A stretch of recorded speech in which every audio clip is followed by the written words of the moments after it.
Bonjour à tous, aujourd'hui dans ce tutoriel nous allons voir ensemble un petit logiciel nommé Clavier Plus qui nous permettra tout au long de la journée d'automatiser certaines tâches quotidiennes. En effet, ce petit programme écrit par un Français permet via des raccourcis clavier d'effectuer différentes actions telles que lancer un programme spécifique, saisir un texte prédéfini ou se déplacer sur un site web particulier. Mais à cette théorie, passons tout de suite à la pratique.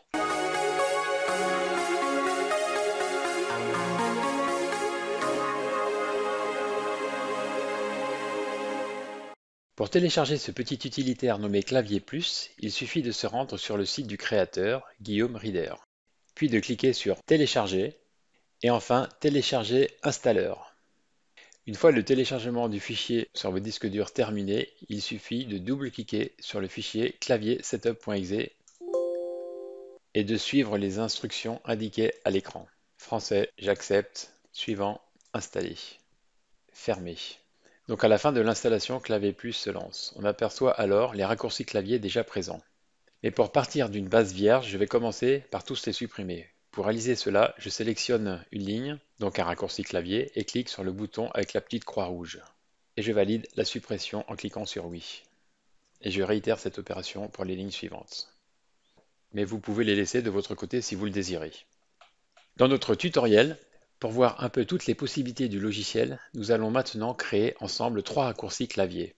Un pour lancer le programme notepad.exe, un pour saisir automatiquement un texte prédéfini et un dernier pour lancer automatiquement la chaîne YouTube Truc des Geeks.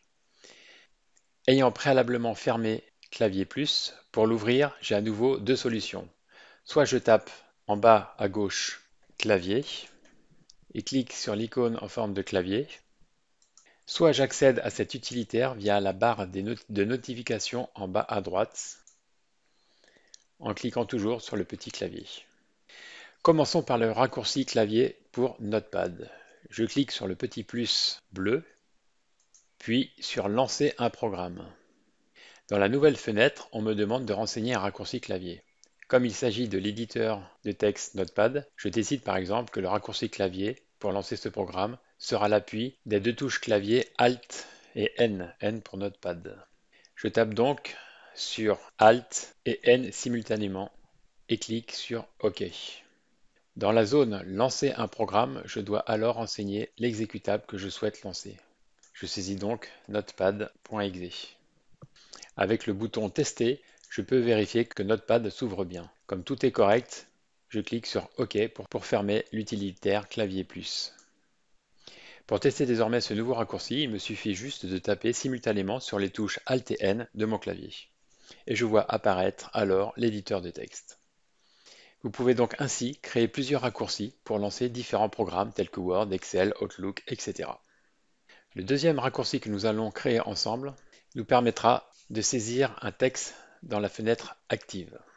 Pour cela, on ouvre Clavier Plus, on clique toujours sur le petit plus bleu, puis on sélectionne Écrire un texte. Dans la nouvelle fenêtre qui apparaît, il faut alors renseigner les touches de clavier qui seront utilisées afin d'exécuter notre saisie de texte. Je vais, dans notre exemple, choisir CTRL plus T, T pour texte, en appuyant simultanément donc sur les deux touches de mon clavier CTRL et T. Je valide avec la touche OK. Je vais saisir en guise d'exemple, bonjour, voici le compte-rendu de la réunion du, je saute quelques lignes et à la fin je tape cordialement. Je clique sur OK pour finaliser ce deuxième raccourci. Pour tester mes deux premiers raccourcis, je tape sur mon clavier sur les deux touches Alt et N pour ouvrir Notepad, puis je tape sur les deux touches CTRL et T pour saisir le texte prédéfini. Comme vous le voyez, ces raccourcis clavier peuvent être très utiles pour gagner en efficacité, notamment si vous avez des phrases types qui reviennent souvent, que ce soit dans vos mails ou documents Word par exemple. Pour vous donner un autre exemple utile, je refais vite fait un raccourci clavier pour m'éviter cette fois de retaper à chaque fois la totalité de mon adresse mail dans les formulaires de connexion par exemple. Donc toujours pareil, petit plus bleu, écrire un texte. Je choisis comme touche par exemple CTRL S et saisis ensuite mon adresse mail. OK. Je teste enfin ce raccourci clavier dans un site web au hasard, CTRL S, et mon adresse mail apparaît bien alors automatiquement. Petite remarque, ne mettez jamais vos mots de passe en raccourci clavier, car quelqu'un qui accéderait à votre PC et lancerait cet utilitaire Clavier Plus verrait alors en clair tous vos mots de passe.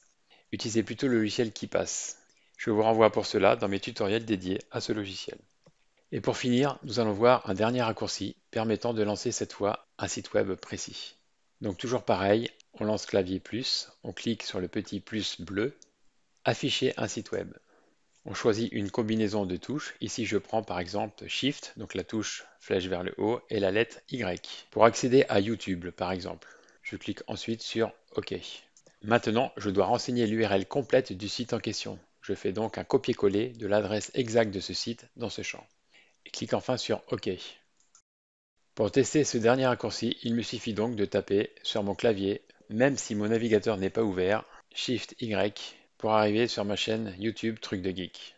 Dernière remarque, comme vous pouvez le voir, le choix des touches de clavier lors de la création de vos raccourcis est vaste. Cependant, je vous déconseille fortement de prendre juste une lettre de l'alphabet, car à chaque fois que vous taperez sur cette lettre, votre raccourci s'exécutera, même si vous êtes en train de rédiger un mail par exemple. Prenez donc de préférence une combinaison de deux touches, commençant soit par CTRL, ALT ou SHIFT, plus une lettre de votre choix. Voilà, nous sommes arrivés à la fin de ce tutoriel. Si vous l'avez aimé, un petit like ou tout simplement un abonnement à la chaîne Truc de Geek serait sympa pour récompenser mon travail. En tout cas, j'espère que vous aimerez autant que moi ce petit utilitaire Clavier Plus. À la semaine prochaine!